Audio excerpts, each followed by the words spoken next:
దేవుడి నామానికి స్తోత్రములు. ఈ ఉదయకాల సమయంలో మీ అందరికీ కూడా నా హృదయపూర్వకమైనటువంటి వందనాలు తెలియజేస్తున్నానండి.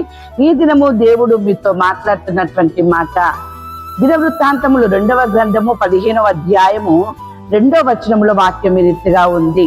అక్కడ ఏంటిదంటే, దేవుని ఆత్మ ఓదేదు కుమారుడైన అజర్య మీదికి రాగా అతడు ఆసాను ఎదుర్కొని పోయి ఇలాగూ ప్రకటించెను. ఆసా, యూదావారలారా, బెన్యామీనులారా, మీరందరూ నా మాట వినుడి. మీరు యెహోవా పక్షపు వారైన ఎడల ఆయన మీ పక్షమున నుండును. మీరు ఆయన యొద్ద విచారణ చేసిన ఎడల ఆయన మీకు ప్రత్యక్షమగును. మీరు ఆయనను విసర్జించిన ఎడల ఆయన మిమ్మును విసర్జించును. ఎంత ఘోరమైనటువంటి మాట అండి ఇది. ఈరోజు దేవుని యొక్క ఆత్మ వారితో మాట్లాడినట్టు మీతో కూడా మాట్లాడుతా ఉంది. ఏమని మాట్లాడుతా ఉంది?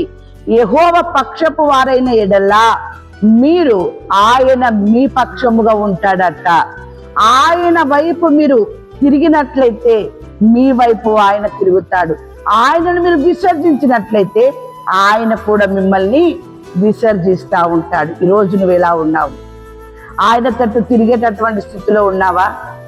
ఆయన పక్షపు వారిగా ఉండేటటువంటి కుమారుడిగా కుమార్తెగా నీవు ఉన్నావా? ఆయనను విసర్జించేటటువంటి కుమారుడిగా కుమార్తెగా నీవు ఉన్నావా? వాక్యం సెలవిస్తుంది. జెఫన్యా గ్రంథము 3వ అధ్యాయము 15వ వచనములో, మీ శత్రువులను ఆయన వెళ్ళగొట్టి ఉన్నాడు. ఇశ్రాయేలుకు రాజ్యన యెహోవా మీ మధ్య ఉన్నాడు. ఇక మీదట మీకు అపాయము సంభవింపదు. ఎప్పుడు ఇది జరుగుతుంది అంటే, నీవు దేవుని పక్షమున ఉన్నప్పుడు, దేవుడు నీ పక్షమున ఉన్నప్పుడు జరిగేటటువంటి అద్భుతమైన మాట. దేవుని బిడ్డలారా, అద్భుతమైన కార్యం ఇది. యెహోవా వైపు తిరిగి ఆయన మాట మీరు విన్నట్లయితే మీ జీవితంలో ఇంతటి అద్భుత కార్యం జరుగుతుంది. అంతేకాదు, యెహెజ్కేలు గ్రంథము 36వ అధ్యాయము 11వ వచనంలో వాక్యం ఈ రీతిగా ఉంది.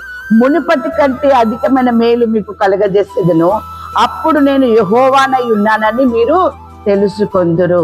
అవును దేవుని బిడ్డలారా, దేవుడు మీ పక్షమున ఎప్పుడైతాడంటే, మీరు ఆయన పక్షమున అయినప్పుడు, దేవుడు మీ పక్షమున ఉన్నప్పుడు మునిపటి కంటే అధికమైనటువంటి మేలును దేవుడు మీకు అనుగ్రహింపజేస్తా ఉంటాడట. సమయము లేదు దేవుని బిడ్డలారా. ఆయన తట్టు మీరు తిరగండి. మారు మనసు పొంది ఆయన తట్టు తిరగండి. ఆయన మీ తట్టు తిరుగుతాడు. ఇన్ని అద్భుతాలు మీ జీవితంలో జరుగుతాయి. ఒకవేళ ఆయనను మీరు విసర్జించినారేమో జ్ఞాపకం చేసుకోండి, ఆయన మిమ్మల్ని విసర్జిస్తాడు. జాగ్రత్త దేవుని బిడ్డలారా. వాక్యం సెలవిస్తా ఉంది కదా ఇక్కడ మలాకి గ్రంథం 3వ అధ్యాయము 11వ వచనంలో, మీ పంటను తినివేయు పురుగులను నేను గద్దించెదను, అవి మీ భూమి పంటను నాశనము చేయవు, సైన్యములకు అధిపత్యగు యెహోవా సెలవిస్తూ ఉన్నాడు. ఎన్ని అద్భుతాలు! దేవుడి వైపు మనము తిరిగితే మీ పంటను నాశనము చేసేటటువంటి పురుగును దేవుడు గద్దిస్తాడట. దేవుని బిడ్డలారా, దేవుడు నేను నీకు సెలవిస్తూ ఉన్నాను అని చెప్పేసి అని మాట్లాడుతా ఉన్నాడు. అంతేకాదు, ఆదికాండం 39వ అధ్యాయము 5వ వచనంలో కూడా వాక్యం రీతిగా ఉంది. యెహోవా ఆశీర్వాదము ఇంటిలోనేమి పొలములోనేమి అతనికి కలిగిన సమస్తము మీదను ఉండెను. అవును దేవుని బిడ్డలారా, నీవు దేవుని వైపు తిరుగు. అద్భుతం చేసే నీ దేవుడు, ఆశీర్వాదం చేసేటువంటి నీ దేవుడు, నీ పంటను తినివేసిన పురుగును గద్దించే నీ దేవుడు నీ పక్షంలో ఉంటాడు. అలా నీ పక్షంలో ఉండి ఈ రీతిగా దేవుడు నిన్ను, నీ కుటుంబాన్ని ఆశీర్వదిస్తాడు. ఉదయకాల సమయంలో దేవుడు మీతో మాట్లాడుతున్నటువంటి మాట హెబ్రీయులకు రాసిన పత్రిక 6వ అధ్యాయము 14వ వచనంలో వాక్యం ఈ రీతిగా ఉంది. తన తోడు అని ప్రమాణము చేసి, నిశ్చయముగా నేను నిన్ను ఆశీర్వదింతును, నిశ్చయముగా నిన్ను విస్తరింపజేతును అని చెప్పాను. ఎంత అద్భుతం అండి! దేవుడే ప్రమాణము చేసి నిన్ను ఆశీర్వదిస్తాను, విస్తరింపజేస్తాను అంటున్నాడు. అటువంటి గొప్ప కృప మీ ఎడల, మీ కుటుంబం ఎడల ఉండును గాక. ఆమేన్.